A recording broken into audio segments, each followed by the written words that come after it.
আমি যদি মরি আমার লাশটাও তোমরা বাংলাদেশে দিও না, ওই দেশে তোমরা মাটি দিলে পাসপোর্টের ডেট বাড়াইয়া রে ভাই আইসলাম সৌদি আরবের মাটিত আইয়া একটানা 13 বছর কাম করিয়া ঘর দরজা বানাইয়া বাড়িঘর বানাইয়া বনিন টনিন বিয়া দিয়া বাইন তোরে লাইনও লাগাইয়া 13 বছর বাদে বাড়িত ফোন দিয়া উঠিয়া কইছি তো আমি এক নমুনার সফল হয়ে গেছি, আমি দেশও আইয়ার আমি বিয়া শাদী করতাম।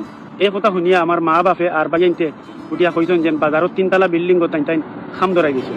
এখন আমি আর দেশে যাইতাম না, ও বিল্ডিংটার খাম শেষ হওয়ার বাদে আমি দেশে যাইতাম। আমি চিন্তা করি দেখলাম আমার 13টা বছর হয়ে গেছে বিদেশের মাটিতে, সকলটাই বয়স আমার প্রায় 36 ক্রস হয়ে গেছে।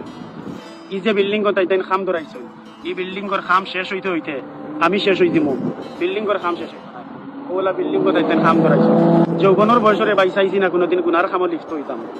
আল্লাহরে ডরাই সব সময় ডরাইয়া চলাফেরা করছি, 13টা বছর কোনো খারাপ খামও লিপ্ত হয়েছি না কোনোদিন। একমাত্র হয়েছে সফল হই মই এর পরে বিয়া শাদী করবো। আল্লাহ আমারে কতক্ষণ পর্যন্ত করাইছেন, সফলও করাইছেন, সবকিছু করাইছেন। বালিগরের 22 সপ্তাহ শেষ করে লিছি, এখন একটা উচ্চাওয়া যেন বিয়া শাদী করতাম।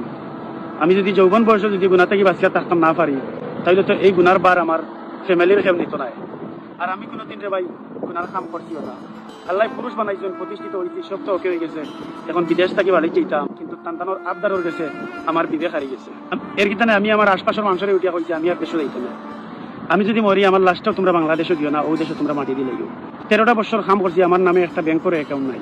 আমি আমার মা বাপর ব্যাংকের অ্যাকাউন্টে প্রতি মাসে টাকা পাঠাইছি। আমি আমার ভাইয়ের ব্যাংকের অ্যাকাউন্টে প্রতি মাসে টাকা পাঠাইছি। আমার নামে কোনো ব্যাংকের অ্যাকাউন্ট নাই।